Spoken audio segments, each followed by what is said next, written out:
Mexico's on track for the country's deadliest year in at least 2 decades, 30,000 murders. Are any of the candidates laying out a clear strategy of how to deal with that? Yeah, I mean, the front runner, Andrés Manuel López Obrador, he has mentioned that he will create a National Guard, where he more or less will unify the efforts of the Army and the Navy in fighting the cartels. The main issue or the main problem that he will face is that the current levels of high drug-related violence are actually more related to the dynamics of the battles that these groups have for the control of drug trafficking, extortion, cargo, and hydrocarbons theft. So the government might, in a way, continue with the strategy of having the army fighting these groups, but they don't have the manpower to really effectively control the entire territory, and these battles and this violence will continue regardless of who is elected.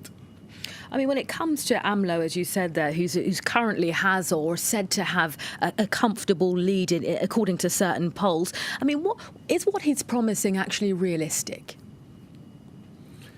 Well, he's promising many things on different areas. No, in terms of security, it'll be very difficult to resolve the current situation.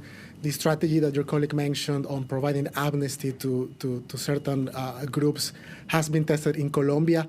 It really doesn't work because there are too many of these groups in there, and it'll be difficult to find a solution.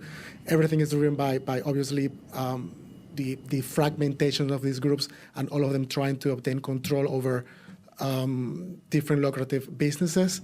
But on the other hand, when you come to the economy or the business environment, there are different situations there. He's actually promising a government of austerity, but at the same time, he's promising subsidies and increased spending on pensions, for example. And there are a lot of contradictions in terms of what he's promising and what he will deliver. I mean, when it comes to his closest competitor, Ricardo Anaya, does he have a clearer strategy of how to deal with the violence that Mexico is facing?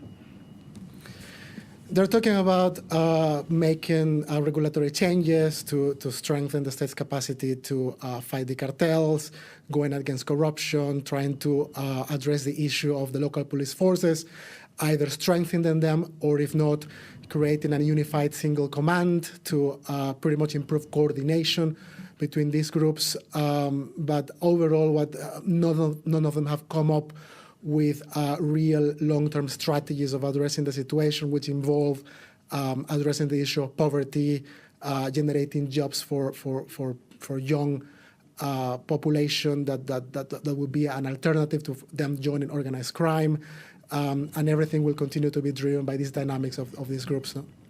I mean, these elections are being billed as pivotal to Mexican society, not least because this president, or the newly elected president, is going to have more power than Enrique Peña Nieto. Talk us through how that's going to work. Yeah, certainly. As we speak, a new poll was released that actually gives him a 30% voting lead for the elections. And we think that this is key because the larger his margin of victory, the more that he will feel emboldened to deliver for his support base. And this will have different implications, particularly in terms of the business environment.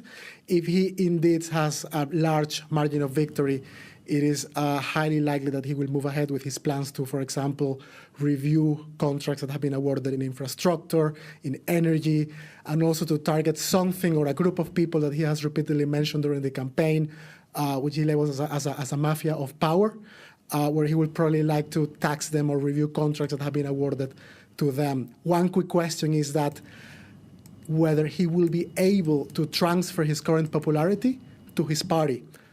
Because if he does that, he will be able to have also a large representation in Congress that will make it easier for policy implementation.